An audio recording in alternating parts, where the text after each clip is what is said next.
policy was working for their department or if we needed to move to a longer retention. But do you think that if they had that opportunity to drag a specific thing over into a folder that stays there for a specific time rather than... Operationally, we can definitely look at that. So we can follow up with, we can follow up with IT. I know that one of the big questions that we had in terms of the retention time, the 2-year period versus the 60 days, was whether that would be an added cost for IT or if that would create additional issues for IT. And we've been made aware that it wouldn't create any issues for us. So it's just a matter of And one of the reasons that was done is so that we didn't have so much in storage on our computers. One of the unique things on that was in our transition to the new system that we have now, where we're going through that rollout that's taking some time. That's really allowed us to operate a little bit differently. So that's really what's allowing us to see that as a viable opportunity for us. It was brought to my attention that we do have a keep folder, right? So I started putting certain things I needed to keep into this keep folder, and it still falls off. What's a what? A keep.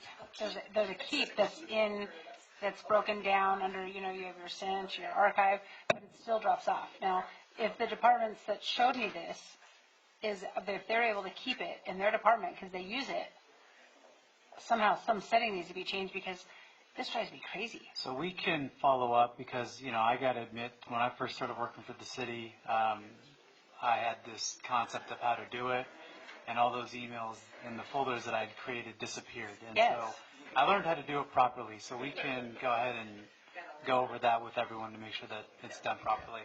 Yeah. Teach us how to. Because I'm sure there's people that I'm supposed to be getting back to that I never get back to because it just disappears. They lose their information. Yeah, it's gone. Michael?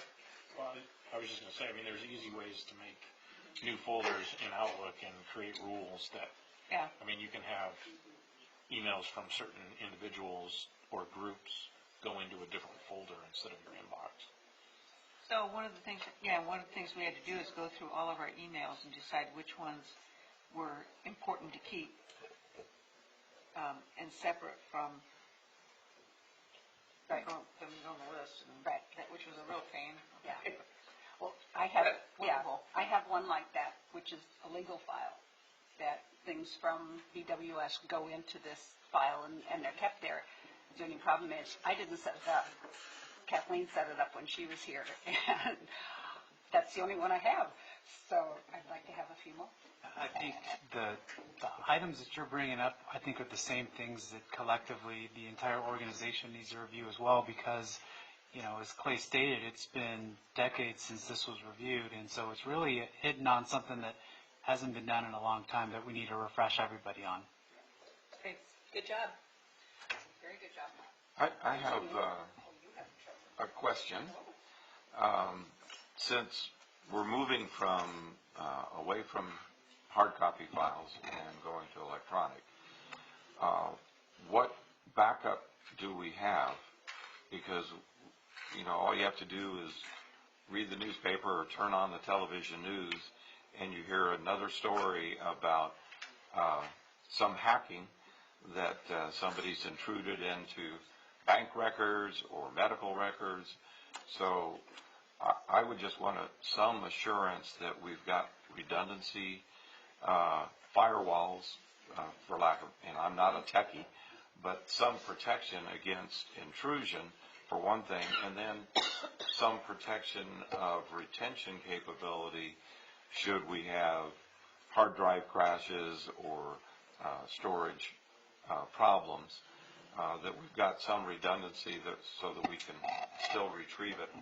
Because once it becomes electronic and you don't have, file folders full of things that you can go manually search through, you're totally relying on all those little ones and zeros lining up so that you can get that document back.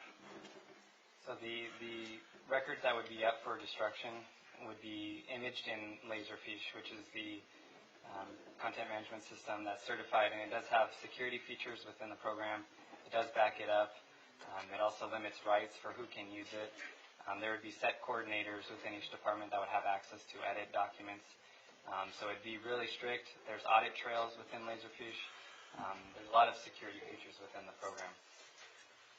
What we can do with the next council meeting is we can do this presentation over again, but then also include some of the IT functionality that you're referencing so that everybody understands what's built into these systems and ensure that we don't have some of those issues. Okay.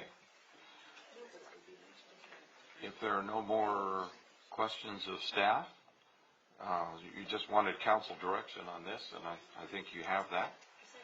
So thank you very much, Clay. Appreciate good report. So I'm going to have to brag for a second on this for Clay, because Clay is, really taken the lead on this. When it comes to Laserfish, I know he mentioned it, but Clay's really expanded this for the rest of the city team to be able to utilize this to their advantage. And so it's one of those things where we've had for a number of years, but the utilization of it just hasn't been there. So I really want to thank Clay and his leadership on actually bringing this to the forefront and making sure that the rest of the departments are utilizing this and making our jobs easier. So thank you, Clay.